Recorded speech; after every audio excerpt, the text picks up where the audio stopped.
Pessoal, hoje começa o quadro do Vale ao Monte, primeiro episódio, uma pessoa muito especial que resplandece a imagem do Senhor. Padre João Antônio está aqui com a gente e hoje ele vai testemunhar as maravilhas de Deus na sua vida e vai deixar que o Espírito fale através das nossas bocas, da palavra dele. Do vale ao monte a visão me faz subir. No topo encontro a vida que Deus tem pra mim. Do vale ao monte é Jesus quem conduz.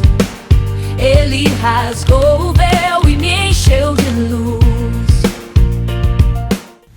Padre Antônio, muito obrigado por ter aceitado o nosso convite. E aqui eu queria fazer uma pergunta, começando pelo seu sacerdócio. Como foi o chamado? Como foi as dúvidas? Como foi a confirmação que você sentiu no seu coração a partir do momento de ser um sacerdote, de servir ao Senhor? Muito obrigado pelo convite também, meu irmão. É uma alegria estar aqui hoje. E com relação ao meu chamado, né, esse caminho vocacional que eu fiz, eu acredito que desde o ventre da minha mãe, Deus já me escolhia, né? Minha mãe era ministra da Eucaristia quando estava grávida de mim e levava a comunhão às pessoas doentes. E ali no ventre da minha mãe, então, tive essa proximidade muito grande com Jesus Eucarístico, porque o ministro ele leva numa bolsinha o Jesus Eucarístico, né, sobre o seu peito, sobre o ventre, assim, né? Então, quando ela estava grávida de mim, eu estava ali também perto de Jesus Eucarístico e ali eu acredito que no ventre da minha mãe houve a minha primeira adoração a Jesus Eucarístico ali. E gosto muito do profeta Jeremias, gosto muito do chamado do profeta Jeremias, lá em Jeremias capítulo 1, que ele diz, né? Desde o ventre da tua mãe eu te escolhi, designei para ser profeta das nações. Então, ali eu já vejo um sinal de Deus. Claro que a gente relê, eu entendo isso hoje porque eu reli minha história à luz da Sagrada Escritura, à luz do Espírito Santo, e hoje eu entendo esses sinais que Deus foi deixando na minha vida. Então eu cresci, nasci, né, e cresci com esse desejo no meu coração, desde muito pequeno, desde mesmo tempos que eu nem lembro, mas minha mãe conta isso, que eu dizia bem pequenininho que queria ser padre, né? E aí fui crescendo com esse desejo, até que na minha adolescência fui perdendo um pouco isso, né? Quis experimentar outras coisas, outras alegrias, e esse chamado foi se apagando um pouco. Mas sempre permaneceu dentro de mim uma inquietação, como se essas outras coisas não me preenchessem. Aquela inquietação um pouco do jovem rico, se eu não me engano, em Lucas capítulo 19, né? Minha família sempre foi católica, porque eu digo jovem rico, né? Com a semelhança do jovem rico, eu vivi as coisas da igreja, minha família sempre foi católica, sempre participei das missas, participei das coisas da igreja, mas sentia que ainda faltava algo, né? Dentro do meu coração, eu não entendia muito bem naquele momento o que era. Até que aconteceram duas experiências que para mim foram fundamentais no discernimento da minha vocação, no meu chamado. A primeira delas foi que eu conheci o Tratado da Verdadeira Devoção a Nossa Senhora e a consagração a Nossa Senhora. E a partir dessa espiritualidade mariana, da entrega total, da escravidão por amor, né, a Jesus pelas mãos de Maria, eu fui me identificando muito com essa espiritualidade, vi aquilo uma resposta de Deus na minha vida, no momento em que eu sentia que minha vida espiritual estava muito, muito fraca, vamos dizer assim, né, muito morna, e eu queria ser mais de Deus, e ali foi uma resposta de Deus para mim. À medida que eu fui fazendo essa experiência na espiritualidade mariana, outro ponto muito forte foi justamente também mergulhar de maneira mais intensa na espiritualidade da renovação carismática católica, né? Foi aí que eu comecei a me aprofundar. Minha irmã já era há muito tempo, minha mãe já era há muito tempo da renovação carismática, mas eu não gostava muito. Mas aí Deus me deu uma rasteira, né? Apesar de eu não gostar, não gostava muito de animação, essas coisas, achava assim meio... O que é esse povo falando com essa língua? Eu não estava nem tanta oração em línguas, porque era um ambiente que lá na minha cidade já tinha um encontro, assim, muito grande da renovação. Então, assim, ia lá, mas não era uma coisa que eu me identificava, que eu me sentia parte daquilo. Eu me sentia estranho. Eu achava, não gostava muito não, achava meio... não gostava, né? Mas aí Deus me deu uma bela de uma rasteira, assim, porque as minhas experiências mais fortes com Deus foram na renovação. Foram na renovação carismática, foram no grupo de oração, e aí eu fui me aprofundando, né, nessa espiritualidade. Participei de alguns encontros, participei das formações da renovação carismática, de encontros na diocese, em vários grupos de oração, participei do Ministério de Pregação, do Ministério de Universidades Renovadas, mas o ponto mais forte, mais marcante mesmo foi em 2015, quando eu participei de um encontro de coordenadores do grupo de oração. Dentro desse encontro, a primeira palestra, o tema era Apaixonados por Jesus. E a pregação, eu não me lembro o nome da pregadora, mas foi muito forte, assim, muito simples. Era uma mulher muito simples, mas muito, muito forte, assim, aquilo que ela falava. E depois, no momento de oração, aí que foi mais forte ainda. No momento de oração, eu sentia mesmo, assim, eu já estava naquele último ano do ensino médio, naquele processo, assim, de tentar discernir qual a vocação. Estava rezando muito nessa intenção de entender mesmo qual era a minha vocação, qual era o chamado de Deus para a minha vida. E nesse momento de oração específico, né, depois dessa pregação, era como se a voz de Deus gritasse mesmo em minha alma, no meu coração, de que eu precisava segui-lo mais de perto, segui-lo mais, me entregar totalmente. Mas eu fiquei, não, Senhor, não precisa, tem que seguir, mas não precisa ser assim. Então, tem várias formas de seguir, né? Precisa realmente ser padre. Aí eu fiquei com aquele incômodo, a voz de Deus gritar assim no meu coração, que eu deveria ser todo de Deus. A pregação e a oração era conduzida pela passagem de Cântico dos Cânticos, no capítulo 6, se não me engano, 5 e 6, que tem um trecho que diz: eu sou do meu amado e o meu amado é meu, né? Então, junto com aquilo dessa espiritualidade da consagração total, de se doar totalmente ao amado, isso também veio muito forte, que era como a voz de Deus, uma espada mesmo transpassando a minha alma, aquele chamado. Mas eu ainda fiquei assim, aquele receio, né? Tenho na oração ali, eu estava baqueado já. Aí eu fui pro intervalo, estava conversando com alguns irmãos lá do grupo de oração, etc e tal, no intervalo. E aí tinha um irmão lá que eu nunca tinha visto na minha vida, né? Que era conhecido de um amigo que estava lá comigo, mas eu nunca tinha visto ele. Acho que era do sul da Bahia, eu não lembro mais o nome. Acho que foi a primeira e única vez que eu vi ele, foi ali.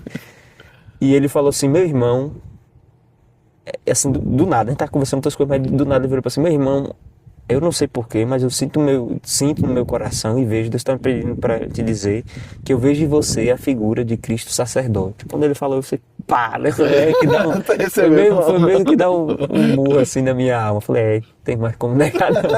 Eu me rendo, Senhor. Não tenho para onde correr mais não. Então, brevemente foi mais ou menos isso, né? Tem outras experiências também, mas acho que as mais marcantes na minha história vocacional foram essas. Então, no ano seguinte, essa experiência foi, não sei se foi em março ou abril de 2015. No ano seguinte, em fevereiro, eu ingressei no seminário, aí fiz uma caminhada de 8 anos, né, no seminário, 1 ano propedêutico inicial, 3 anos de filosofia, 4 anos de teologia, depois mais 1 ano de síntese vocacional e alguns meses como diácono. E no dia 28 de dezembro de 2025, eu fui ordenado padre, para a graça de Deus, e estou aqui hoje mesmo. Amém. Aproveitando, na sua ordenação, eu tive o prazer de estar presente ali, e como eu te relatei, eu senti e vi com meus olhos ondas saindo de lá da capela para o céu.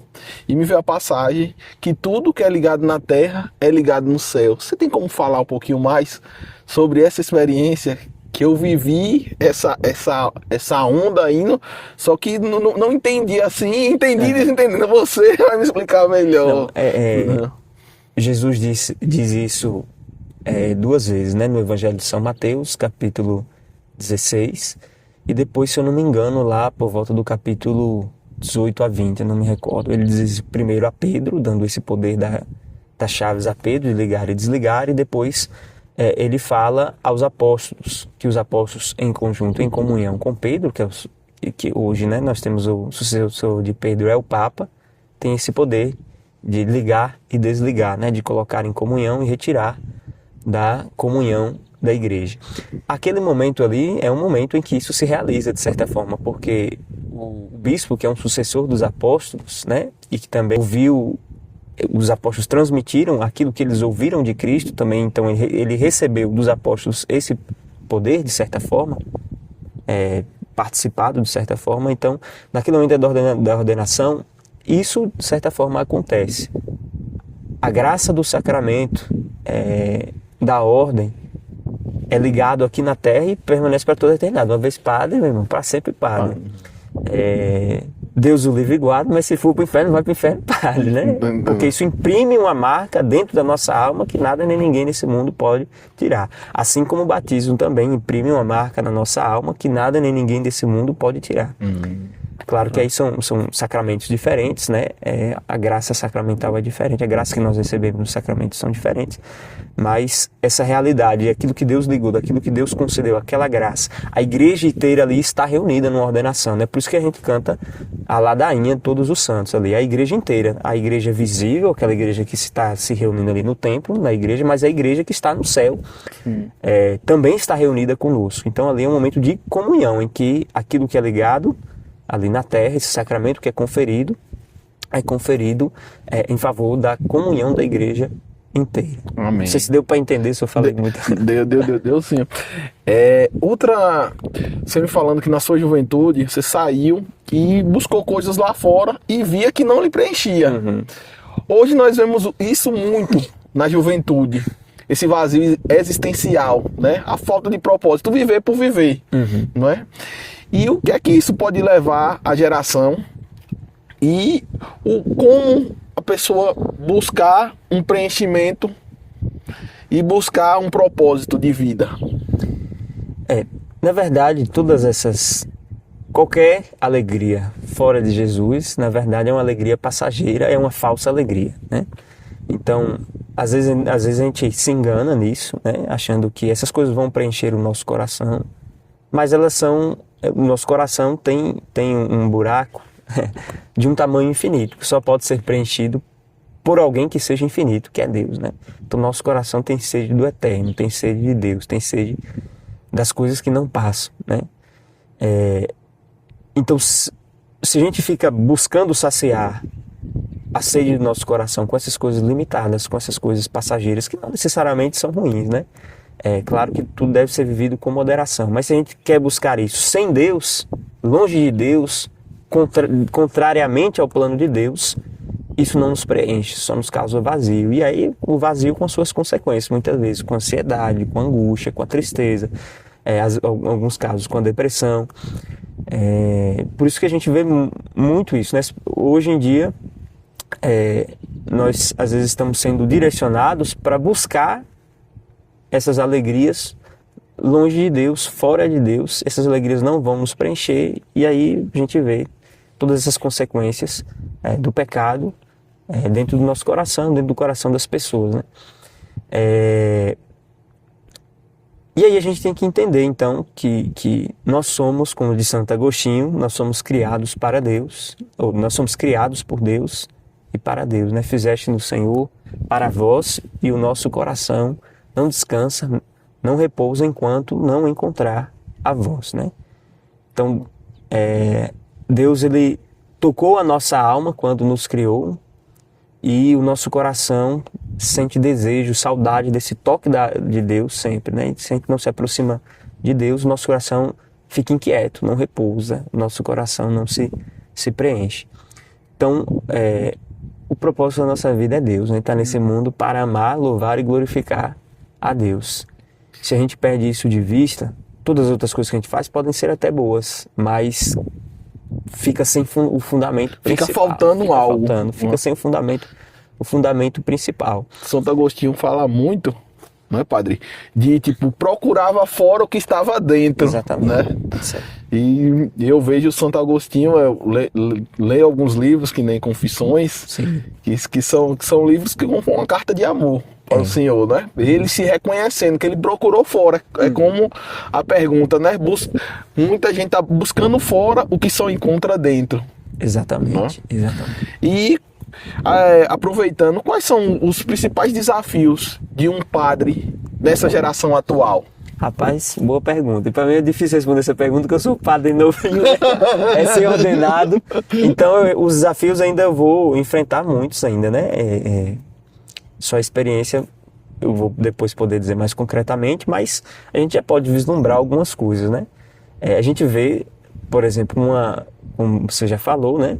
Uma sociedade que está carente de sentido, que sente um vazio existencial muito grande, né? Muitos jovens que sentem esse vazio, que vivem quadros de depressão, de ansiedade, que são quadros muito difíceis. Isso é um desafio, né? Resumindo isso, a humanidade, assim, a nossa humanidade, que já é quebrada um pouco pelo pecado original, por causa dessas circunstâncias de hoje, está ainda mais quebrada, né? E aí a evangelização se torna um pouco mais difícil, porque quando a pessoa está quebrada, humanamente falando, às vezes ela tem mais dificuldade de acolher a palavra de Deus, né? E às vezes às vezes nem tanto de acolher, mas de perseverar na palavra de Deus. Muitas vezes, hoje até tem muitas pessoas que são como aquele terreno que Jesus diz na parábola do semeador, se eu não me engano, no Evangelho de São Mateus, no capítulo 13, que são aquele terreno cheio de pedras, né? Acolhe com alegria, mas tem dificuldade de perseverar diante da dificuldade. Às vezes as pessoas acolhem, ouvem até, se sentem tocadas, emocionadas pela palavra de Deus, mas têm dificuldade de perseverar, de viver uma vida de sacrifício, de renúncia mesmo. Mesmo se você acolhe a palavra de Deus, vai ter que renunciar ao pecado. E renunciar ao pecado não deve ser dolorido, entre aspas, assim, né? A nossa carne. Sim. Mas tem que renunciar porque aquilo já não lhe pertence mais. Não lhe pertence, aquilo não vai fazer bem a você. As coisas E aí, exatamente. Então precisa de uma renúncia. Precisa dessa perseverança. E com a humanidade quebrada é mais difícil fazer essas renúncias. Então esse é um desafio. Outro desafio é que às vezes, por um lado, a gente tem assim pessoas que estão muito dispostas a acolher a palavra de Deus, mas por outro lado a gente tem um mundo que às vezes é muito hostil à palavra de Deus, né? Muito hostil. Muitas ideologias hoje, assim, que são ideologias perversas, meio demoníacas, que estão no mundo e que são muito contrárias à vontade e à palavra de Deus. Então, evangelizar nesse mundo que muitas vezes é tolerante para muitas coisas, mas é muito intolerante com a palavra de Deus, é um desafio. Outro desafio são as novas tecnologias, né? Que às vezes nos colocam grandes oportunidades, mas também nos colocam grandes dificuldades, né? E geram grandes vícios, né? Então, mais ou menos isso. Os outros eu vou descobrir. Assim, na nossa realidade concreta, a nossa missão aqui, né, da Diocese de Bonfim, nas nossas paróquias, a missão é muito grande para poucos operários, né? Então, às vezes tem paróquias grandes, imensas, e que, às vezes, o padre, para um padre só, o padre sozinho não dá conta, assim, às vezes, da grandiosidade da missão. Sim. Mas Deus nos dá a graça, né? Pensar que no passado também eram menos padres para territórios imensos, mais imensos que os nossos. Então é contar com a graça de Deus. Amém, padre. Padre, outra pergunta. A gente tem no Evangelho que o Senhor sempre, hoje a gente está no Monte Tabor, aqui, né? Coincidência, a transfiguração. E o Senhor sempre vinha aos montes. Né? O que é que significa isso? Né? O que é que a gente pode associar antes e o depois? Como hoje a gente está nessa paz, nessa tranquilidade aqui, tudo neblina. O monte, ele, na tradição da igreja, na tradição bíblica, é o lugar de encontro com Deus, o lugar onde Deus se manifesta, onde Deus se revela, onde nós podemos fazer uma experiência de intimidade com Deus. Foi assim com Moisés. Moisés recebeu a revelação de Deus no monte, Moisés falava face a face com Deus muitas vezes, e essas experiências aconteciam também no monte. Foi assim na vida do profeta Elias, que se encontrou com Deus também no monte, através da brisa suave. Ali Deus falou com Elias num encontro de intimidade. Então o monte pode ser esse sinal, esse lugar de intimidade com Deus, de encontro com Deus. O próprio Cristo, diversas vezes, no Evangelho de São Lucas, por exemplo, nos mostra que Jesus subia aos montes para rezar, para estar nesses lugares solitários, para falar com o Pai. Então, o monte, na tradição da igreja, na tradição católica, que também é a tradição bíblica, né? É esse lugar de encontro com Deus. Para nós hoje, isso também se manifesta, né? Nós podemos, claro que a gente aprendeu com Cristo, no Evangelho de São João, no capítulo 4, que os verdadeiros adoradores adoram em espírito e em verdade. Isso significa que nós podemos adorar a Deus no santuário do nosso coração, em todo qualquer lugar. Mas a gente sabe, né, principalmente na igreja, na tradição católica, que Deus se manifesta concretamente em lugares sensíveis, visíveis. E esses lugares sensíveis e visíveis são importantes porque nós somos corpo e alma, né? Nós precisamos, por exemplo, no caso do monte, fazer essa peregrinação, subir esse sacrifício. Tem algo de pedagógico de Deus, né? O sacrifício de subir o monte, de sair do seu local, de estar em um local isolado, envolve essa renúncia dos nossos gostos, do nosso conforto, para estar em um outro lugar que às vezes não tem todos aqueles confortos. Mas quando a gente sobe aqui no caso, né, a gente se depara com uma realidade maravilhosa, surpreendente. Às vezes a beleza da natureza, o silêncio e a própria presença de Deus. Hoje, para nós, o monte também manifesta essa beleza de Deus, esse lugar onde a gente pode se retirar, realizar o sacrifício para subir e falar com Deus, se encontrar com Deus. Então, resumidamente, mais ou menos isso aí. Amém, Padre. Só para finalizar aqui, gostaria de agradecer. Foi uma conversa breve, mas muito esclarecedora. Uma conversa que toca nossos corações. E se o senhor tivesse que dar só uma mensagem, o que o senhor diria para as pessoas que estão nos assistindo agora? Qual seria essa mensagem? Boa pergunta. Uma boa pergunta é que nós somos amados por Deus, Deus é apaixonado por nós, né? Nada nesse mundo pode superar o amor de Deus. Então, para você que ouve, que assiste, Deus te ama com amor infinito. Deus é apaixonado por você e esse amor vale a pena. A nossa vida vale a pena no amor de Deus, porque Deus nos ama. Então, se entregue verdadeiramente a esse amor. Deus, como nos dizia o Papa Bento XVI, não nos tira nada, Ele nos dá tudo. Se você se entregar ao amor de Deus, você nunca se arrependerá. É a maior riqueza que nós podemos ter neste mundo, é o conhecimento de Jesus Cristo. Faça essa experiência de encontro vivo, pessoal, com Jesus, que está vivo, ressuscitado, e a sua vida vai ser totalmente transformada. Obrigado, Padre. Nada, meu.